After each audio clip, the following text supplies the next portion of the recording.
I would have to echo that and say I was in Iran at the end of August, and very worrisome development is that Iranians are starting to blame the United States and the West for the economic pain as well as their own government, where in the past they mostly complained about their own government. So the question is, if you're looking at Iran as a long-term strategic issue, which it is, are you going to focus narrowly on this nuclear question, or are you going to try to build a long-term relationship or maintain a long-term relationship with the Iranian people, looking toward the day when they do have a different form of government? And I think that's something I would hope people in the State Department are thinking about, even if they don't seem to be thinking about it on Capitol Hill. Over here. Thank you, Paulette Lee, communications consultant. You just addressed one of my questions, which was about the sanctions. So my other question is, at the risk of sounding naive, and I'm doing so deliberately, could you all please address, how would you tell the American people why they should consider Iran an enemy, because in the popular media, that is what we get, and why should we care so much about nuclear proliferation when we don't discuss Israel's nuclear capability? North Korea has nuclear capability, Pakistan and India have nuclear capability, and the only country to have ever used it has been us. I think I'm going to move that question down to the end of the line here. Maybe Professor Haykel, do you want to take that one? All right. I think, as far as viewing Iran as an enemy, I think you have to make a distinction between the Iranian people and the regime. The regime clearly is antagonistic to the United States, has made it sort of its calling card that we are the great Satan. And has pursued policies in a number of countries that have been antithetical to our interests. Now, that's not always been the case. In Afghanistan, after 9/11, the Iranians helped us target positions inside Afghanistan because they had intelligence on the ground, whereas we didn't. So there is a possibility of developing a relationship based on common interests, but in a number of cases, our interests have been very dramatically opposed to one another, whether it's on oil, on Syria, on Hezbollah in Lebanon, and so on. And in some areas, though, we could have mutual interests. For instance, in Bahrain, I think, the fact that the majority Shias are being disenfranchised is not something that's good either for us or for the Iranians. So perhaps there we could coordinate. So I think there are causes where we could join forces, but on the whole, this is not a regime that's been supportive or friendly to the United States. Yeah. We're almost out of time, so I'm going to take two more questions, one from here and one from here, and then let everybody sum up. Thank you. I'm Morgan Bach from Rebuilding Alliance, and I just got back from the West Bank. I lived for 8 months in a village under demolition order, and it's one of 12,000 demolition orders standing in the West Bank, which is about half of the West Bank. And as we speak right now, Israel is launching an aerial and sea offensive on Gaza right now. My question is, we haven't heard anything from the panel that suggests that the reasons behind Iran's threat towards Israel are even a topic worth discussing. My question is, can we recognize Israeli policy and U.S. aid to Israel as a destabilizing factor in the region, given Israel's violations of international law and open sabotage of the Palestinian state? Okay, there's a loaded question, and over here. Hi, Ben Chase, and this is a question for Professor Haykel. I had a question as to whether there was a way to calm the Iranian Gulf sort of tension. And since you briefly mentioned the Sultanate of Oman, what sort of role Oman would have to play as a diplomatic partner of both Iran, Saudi Arabia, and the United States? Okay. Let's see. Why don't we start at the end and then move back up? So. Okay, I'm not going to take the first question. No, you don't have to.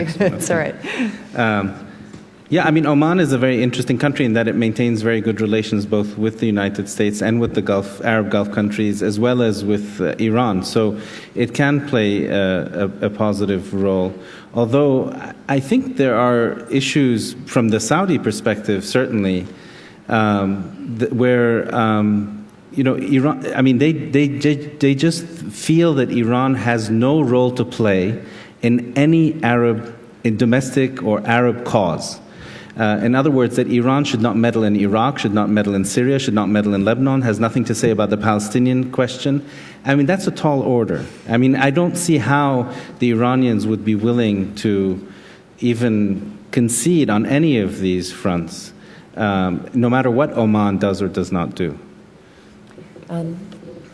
If you could talk a little bit about the Palestinian issue and how it affects Israel's attitude toward Iran and Iran's attitude toward Israel. Okay. I think it would be very naive to believe that Iranian hostility toward Israel is because of Israeli policy in the West Bank. Iran is opposed to the existence of Israel in any part of this region. And I can give you dozens of Iranian declarations and documents on this issue. Now, if you argue that Israel should not exist and therefore the Middle East would be much more stable, then there's not much to talk about. Iran, again, I would say Iran employs anti-Jewish rhetoric, going back to the most vicious anti-Semitic arguments used by Europeans in the 19th and 20th centuries. This is not relevant to what is going on in the West Bank. This is something much deeper to the basic ideology and self-perception of this regime. I think it would be very naive to believe that once, let's say, there's an improvement in the West Bank, that will eliminate the Iran problem. It will not. Now, would a different Israeli policy help? It will help on the West Bank, on Gaza, in some ways, but it will help not in the sense that it will eliminate the Iran problem. Yes, it will. I want progress on the Palestinian issue from a selfish Israeli point of view. I think it will be better for Israeli relations with Arab countries, although, again, I'm not very optimistic about the prospects of peace in the Middle East. I'm a person who believes that things can be worse or can be better, even if you don't reach perfect solutions. But again, progress on this issue is helpful on many things. It will not solve the Iranian problem. It's very naive, or basically you have ulterior motives to make this point by linking it to Iran. Final thoughts? I tend to agree with the notion that even in absence of Israel, there would be areas of disagreement between the United States and Iran. That is a complicated, as was mentioned, legacy between the two states. Things going back to the hostage crisis, it goes back to the conflicts that the two have. And those conflicts have persisted. I mean, the Iranian interferences in Iraq against the American occupation forces and so forth. I mean, there is a level of animosity that's built into this relationship. The question is, with a different diplomatic framework, can you address these animosities in a more measured way as opposed to the way it is today? You can dispute that, but I'm not quite sure if Israel is the only basis of disagreement between these two countries. Last words. Yes, I agree too. I think, I started my talk by saying, I wish somebody from the Iranian government was here to present their position too, because let's see the world from their vantage point, right? It's not just Israel. Look, Iran wants to be considered as a regional hegemon, and yet when it looks around in the neighborhood, it sees itself sandwiched between seven nuclear powers, right? Israel, Russia, China, Pakistan, India, US nuclear submarines, etc. How can any state pretend that it wants to play with the big boys and not have the big toys that the big boys have, right? That's the vantage point from Iran. So it's way beyond just an Israeli issue. I don't think the Iranians, contrary to what is being said, I don't think the Iranians are obsessed with Israel. Iranians are very hard calculating foreign policy about how can we remain a regional power we used to be. We want to state that the revolution really didn't change much in that type of a mindset.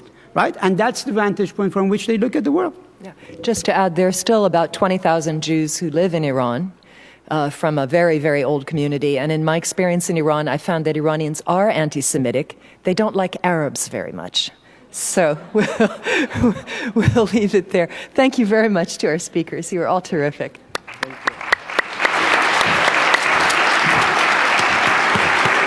you. I want to please join me in thanking Barbara and our panelists for that fascinating analysis of Iran. Now we have a coffee break for the next 15 minutes, and we'll begin our Syria and the regional implications of the crisis panel at 3:45. Follow us on Twitter, Middle East Inst. Thank you.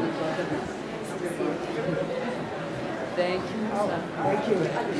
I'm glad we finally got to do something with you.